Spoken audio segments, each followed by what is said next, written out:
series တစ်ခုသွင်းခဲ့တယ်အဲ့ဒီမှာဒီသချင်းလေးကိုကျွန်မဆိုခဲ့တာဖြစ်တယ်သချင်းခေါင်းစဉ်ကတော့အဖြူရောင်ကောင်းကင်လို့မြည်ရပါတယ်ဒီသချင်းလေးရဲ့စာသားကိုကျေးဇူးပြု၍အားလုံးနားဆင်ပေးကြပါဘာဖြစ်လို့ဆိုဒီသချင်းကကျွန်မတို့အတွက်အရန်ကို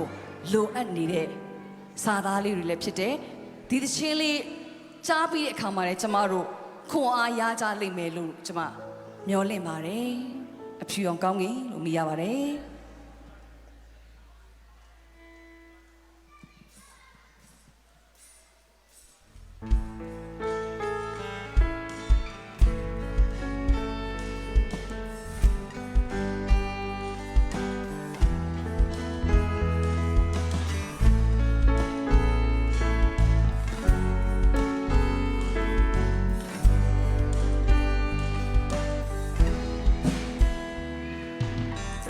မကောင်းဘူး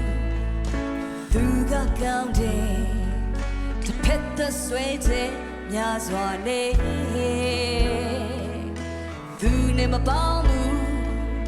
ဖေးထားလိုက်ရင်လုံးဝမကောင်းဘူးလို့ထင်တယ်ဇာတိတဘောကအပြစ်နဲ့မကင်းနဲ့လူသားတိုင်းသိတယ်ပု္ပ္ပာပဲ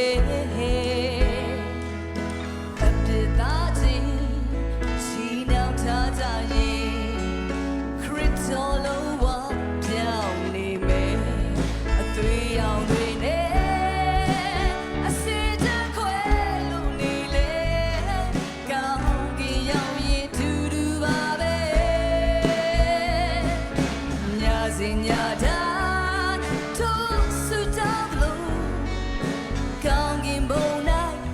ဆုံးတယ်လို့ဒီချီပေါ်မှာလည်းပြည့်စုံပါစေ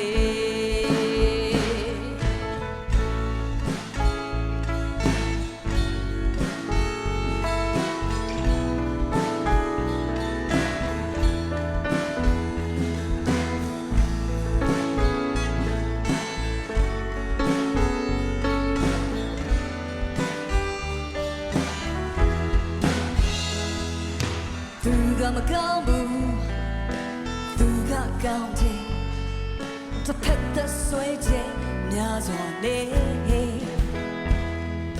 သူနဲ့မပေါင်းဘူးသူကိုဖယ်ထားလိုက်ရင်